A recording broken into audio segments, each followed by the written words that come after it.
يا حامل القرآن قد خصك الرحمن. تو ہمیں فیصلہ کرنا ہوگا.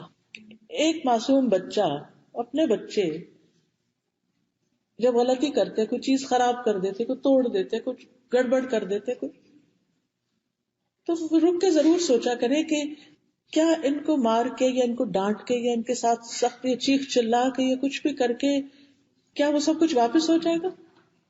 نہیں. جتنی بھی بڑی غلطی آپ بعض کہتے تھے نا، آپ کو کوئی بتا دیتا ہے آپ کا بچہ یہ غلطی کر کے آ رہا ہے، یہ ایکسیڈنٹ کر کے آ رہا ہے. اب وہ بیچارہ ایکسیڈنٹ کے بعد ایک انسان ایک ڈرامے سے گزرتا ہے، غلطی ہے اس کی، لیکن اس کو ایک سہارے کی ضرورت ہے، اس وقت اس کو کنسول کرنے کی ضرورت ہے. لیکن ہم اس وقت غصے میں بھر جاتے، آئے تو صحیح میں اس کی خبر لیتی، یہ شکر کرتے جان بچ گئی اس کی. اور پھر اس کو سکھانے کے لیے اس وقت جذباتی انداز اختیار کرنے سے کچھ فائدہ نہیں. آپ پہلے خود ٹھنڈے ہو جائیے، اپنا غم بلائیے، اپنا غصہ کم کیجیے، اور اس کے بعد آپ سوال کیجیے کیا ہوا تھا.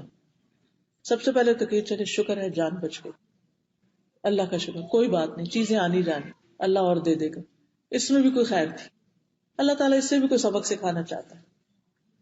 پھر جب تھوڑا سا نارمل ہو حالت، پھر آپ پوچھیے کہ ہوا کیا تھا، تاکہ وہ شخص سوچنا شروع کرے غلطی کہاں تھی، کیوں، تاکہ آئندہ اس غلطی سے بچ سکے. آپ کے چیخنے، داڑنے، غصہ کرنے، برا بلا کہنے سے اس کو موقع نہیں ملے گا کہ وہ اپنی غلطی کی اصلاح کے لیے کچھ سوچ سکے. اس کو سوچنے کا موقع دیجیے،